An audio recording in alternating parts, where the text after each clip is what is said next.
गाना कुछ सालों पहले तक इंडिया का number one music streaming platform, 15 crore से ज्यादा यूजर्स, लाखों गाने और करीब 5,000 करोड़ की वैल्यूएशन। लेकिन कुछ ही सालों में यह साम्राज्य पूरी तरह से ढह गया। वो भी इतना कि 0 करोड़ की वैल्यूएशन रखने वाली यह कंपनी 2023 में बिकी सिर्फ 25 लाख रुपए में। तो सवाल है कि आखिर इतनी बड़ी गिरावट आई कैसे? कौन सी गलतियां इस बादशाहत को मिट्टी में मिला गई? चलिए इस शॉकिंग स्टोरी को हम डिटेल में जानते हैं। तो दोस्तों, साल था 2010 का। भारत में धीरे धीरे स्मार्टफोन्स हर किसी के हाथों में आ रहे थे और 3G इंटरनेट ने डिजिटल दुनिया के दरवाजे पूरी तरह से खोल दिए थे। लोग अब अपने मोबाइल पर सिर्फ कॉल्स नहीं करते, बल्कि वीडियोस देखना, गाने सुनना और हर तरह के ऑनलाइन काम को करने लगे थे।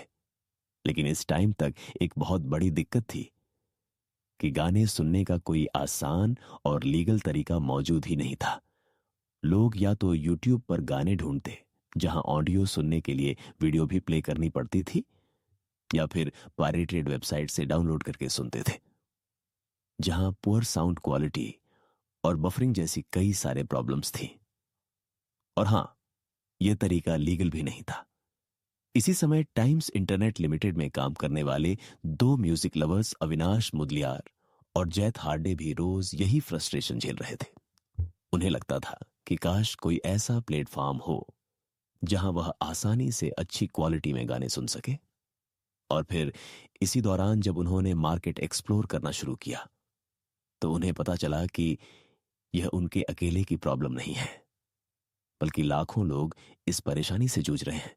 इसी को ही देखते हुए दोनों दोस्तों ने मिलकर एक ऐसा म्यूजिक प्लेटफॉर्म बनाने का सोचा जिसमें गाने लीगल तरीके से सुने जा सके, अच्छी क्वालिटी में हो, अलग अलग लैंग्वेजेस में मौजूद हो, और सबसे जरूरी बात, उसे इंडियन ऑडियंस के टेस्ट के हिसाब से डिजाइन किया गया हो। लेकिन आप तो जानते ही हैं कि कोई भी आइडिया सुनने में जितना आसान लगता है, उस पर काम करना उतना ही मुश्किल होता है। अविनाश और जय को पता था कि अगर उन्हें एक लीगल म्यूजिक प्लेटफॉर्म बनाना है तो उन्हें हजारों गानों के लाइसेंसिंग राइट्स लेने होंगे। और यह काम न सिर्फ मुश्किल था, बल्कि इसमें बहुत सारा पैसा भी लगता, जो कि उनके पास में नहीं था। इसीलिए अविनाश और जय ने अपना आइडिया टाइम्स इंटरनेट की सीनियर टीम के सामने रखा। और दोस्तों, कमाल यह हुआ कि सीनियर मैनेजमेंट को यह कॉन्सेप्ट तुरंत पसंद आ गया। उन्हें लगा कि अगर सही एग्जीक्यूशन हुआ तो यह भारत का सबसे बड़ा म्यूजिक प्लेटफॉर्म बन सकता है। बस फिर क्या था, टाइम्स इंटरनेट ने इस प्रोजेक्ट पर काम करने के लिए अपना टेक्निकल और फाइनेंशियल सपोर्ट देते हुए हरी झंडी दे दी। और इस तरह से कई महीनों की मेहनत के बाद आखिरकार अप्रैल 2010 में गाना वेबसाइट लॉन्च हुआ। और अब भारत में पहली बार म्यूजिक सुनना लीगल, आसान और एक्सेसिबल बन गया था। ये वो समय था जब लोग गाने ढूंढने, डाउनलोड करने और स्टोरेज में रखने जैसे झंझट में उलझे हुए थे। लेकिन गाना उनके लिए एक साफ सुथरा, भरोसेमंद और नया एक्सपीरियंस लेकर आया, जिसे कि लोगों ने खूब पसंद किया। जैसे कि वेबसाइट पर हिंदी, इंग्लिश, पंजाबी, तमिल, तेलुगु जैसी लैंग्वेजेस में हजारों गाने मौजूद थे। साथ ही सैड सॉन्ग, रोमांटिक या फिर वर्कआउट जैसे हर इमोशन के लिए पहले से ही प्लेलिस्ट बने हुए थे। इसके बाद से गाना ने अपने प्लेटफॉर्म में पर्सनलाइज रिकमेंडेशंस को जोड़ दिया, जिसके चलते जब हर बार आप उसकी वेबसाइट को खोलते तो ऐसा लगता था जैसा यह आपका मूड पहले से ही समझ गया हो। अभी तक इतना शानदार एक्सपीरियंस यूजर्स को कभी नहीं मिला था, जिसका असर यह हुआ कि नवंबर 2012 तक हर महीने करीब 30 लाख लोग गाना की वेबसाइट को विजिट कर रहे थे। इतने कम समय में इतना जबरदस्त यूजर ग्रोथ, ये साफ इंडिकेशन था कि गाना लाखों लोगों की रोज की आदत बन चुका था। यह वह टाइम था जब स्मार्टफोन्स धीरे धीरे हर किसी के पास अपनी पहुंच बना रहे थे। ऐसे में टाइम्स इंटरनेट को समझ आ गया कि लोग वेबसाइट से निकलकर बहुत जल्द मोबाइल ऐप्स की तरफ बढ़ेंगे, और अगर गाना को रेलेवेंट बने रहना है तो उसे जल्द ही इस बदलाव को अपनाना होगा। इसीलिए गाना ने खुद को सिर्फ ब्राउजर तक सीमित न रखते हुए साल 2000 13 में एंड्रॉयड, आईओएस, ब्लैकबेरी और यहां तक कि J2ME वाले पुराने फोन्स के लिए भी अपने मोबाइल एप्स एलजी कर दिए थे। उस टाइम गाना एक अर्ली मूवर के तौर पर म्यूजिक स्ट्रीमिंग की दुनिया में तेजी से ग्रो कर रहा था।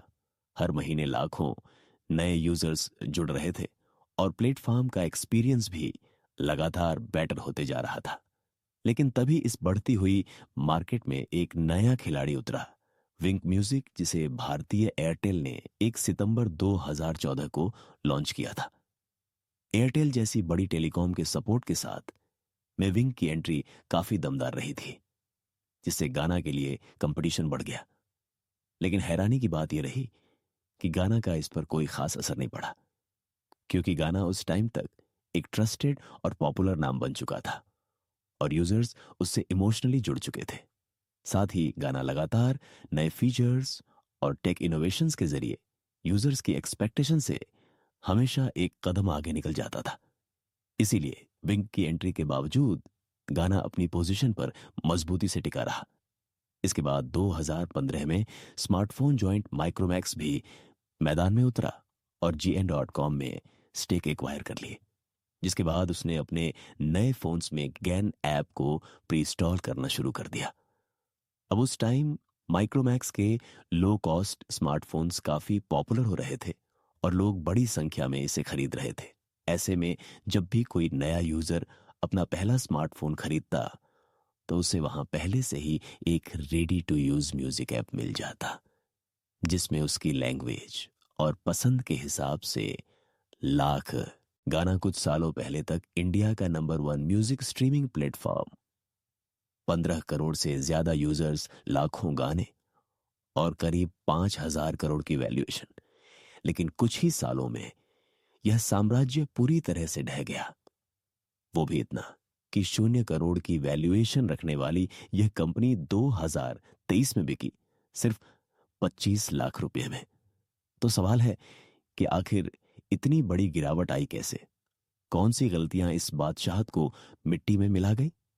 चलिए इस शॉकिंग स्टोरी को हम डिटेल में जानते हैं।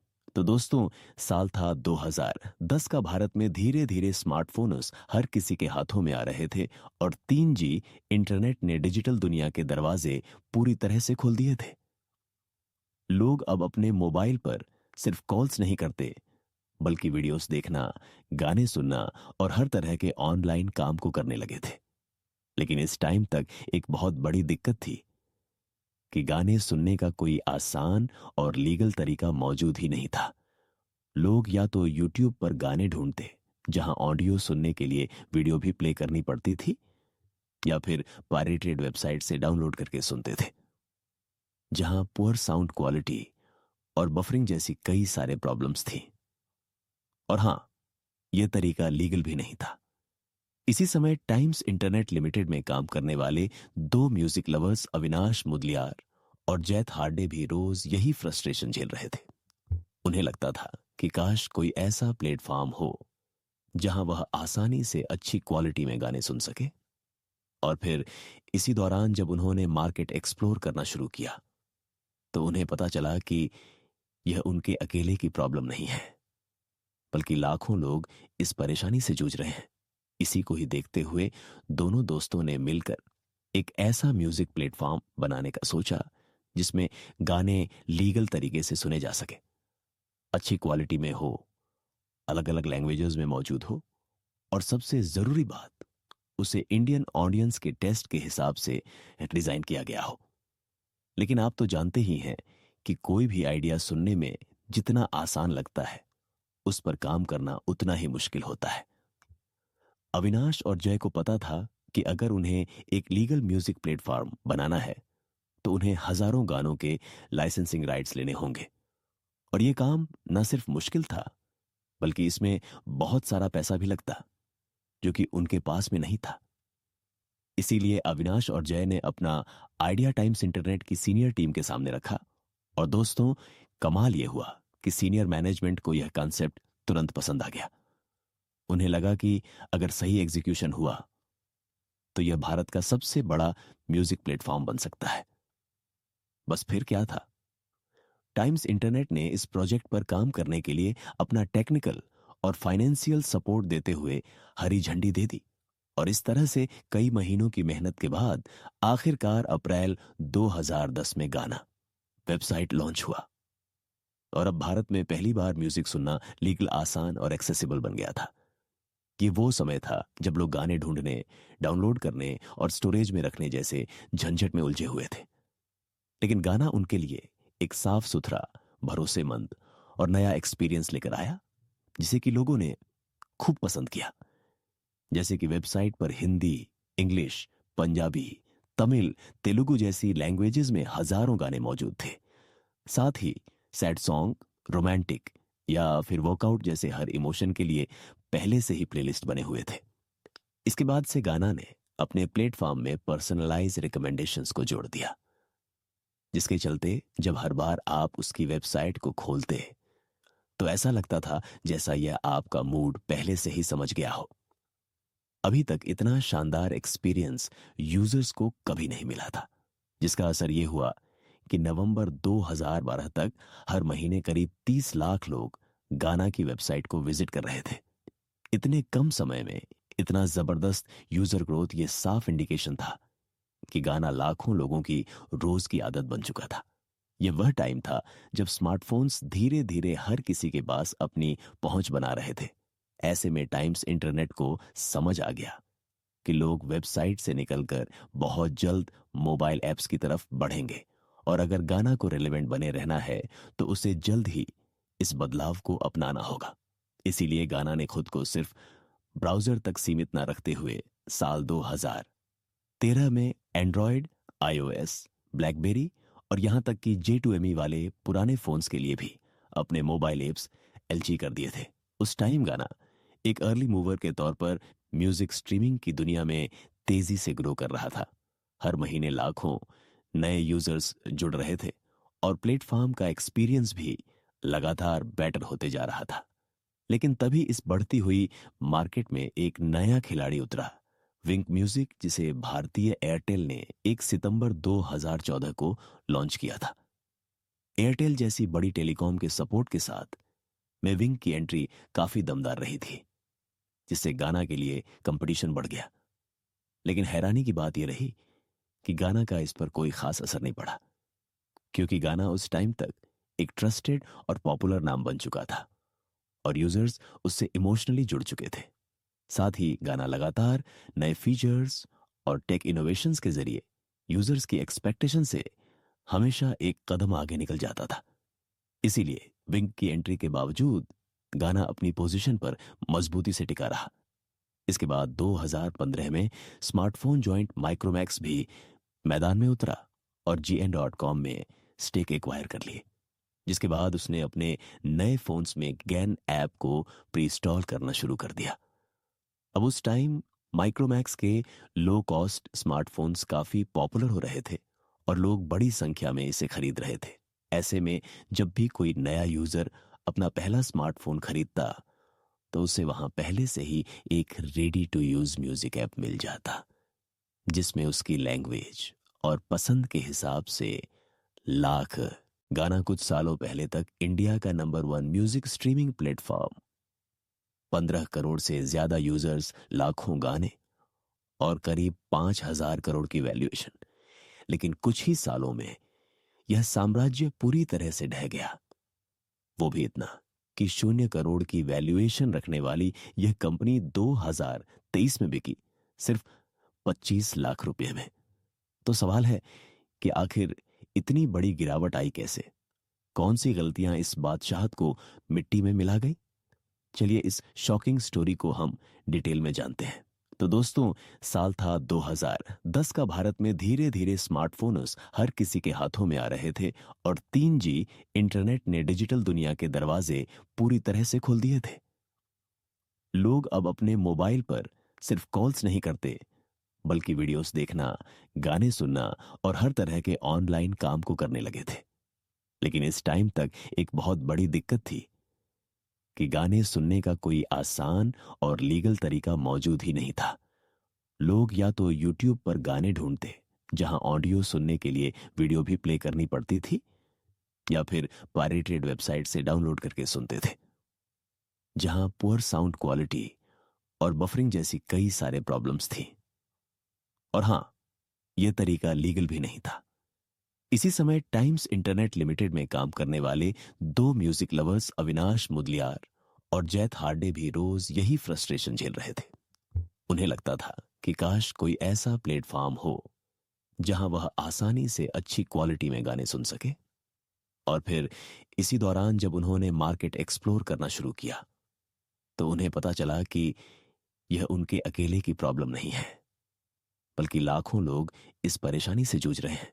इसी को ही देखते हुए दोनों दोस्तों ने मिलकर एक ऐसा म्यूजिक प्लेटफॉर्म बनाने का सोचा जिसमें गाने लीगल तरीके से सुने जा सके, अच्छी क्वालिटी में हो, अलग अलग लैंग्वेजेस में मौजूद हो, और सबसे जरूरी बात, उसे इंडियन ऑडियंस के टेस्ट के हिसाब से डिजाइन किया गया हो। लेकिन आप तो जानते ही हैं कि कोई भी आइडिया सुनने में जितना आसान लगता है, उस पर काम करना उतना ही मुश्किल होता है। अविनाश और जय को पता था कि अगर उन्हें एक लीगल म्यूजिक प्लेटफॉर्म बनाना है तो उन्हें हजारों गानों के लाइसेंसिंग राइट्स लेने होंगे। और यह काम न सिर्फ मुश्किल था, बल्कि इसमें बहुत सारा पैसा भी लगता, जो कि उनके पास में नहीं था। इसीलिए अविनाश और जय ने अपना आइडिया टाइम्स इंटरनेट की सीनियर टीम के सामने रखा। और दोस्तों, कमाल यह हुआ कि सीनियर मैनेजमेंट को यह कॉन्सेप्ट तुरंत पसंद आ गया। उन्हें लगा कि अगर सही एग्जीक्यूशन हुआ तो यह भारत का सबसे बड़ा म्यूजिक प्लेटफॉर्म बन सकता है। बस फिर क्या था, टाइम्स इंटरनेट ने इस प्रोजेक्ट पर काम करने के लिए अपना टेक्निकल और फाइनेंशियल सपोर्ट देते हुए हरी झंडी दे दी। और इस तरह से कई महीनों की मेहनत के बाद आखिरकार अप्रैल 2010 में गाना वेबसाइट लॉन्च हुआ। और अब भारत में पहली बार म्यूजिक सुनना लीगल, आसान और एक्सेसिबल बन गया था। ये वो समय था जब लोग गाने ढूंढने, डाउनलोड करने और स्टोरेज में रखने जैसे झंझट में उलझे हुए थे। लेकिन गाना उनके लिए एक साफ सुथरा, भरोसेमंद और नया एक्सपीरियंस लेकर आया, जिसे कि लोगों ने खूब पसंद किया।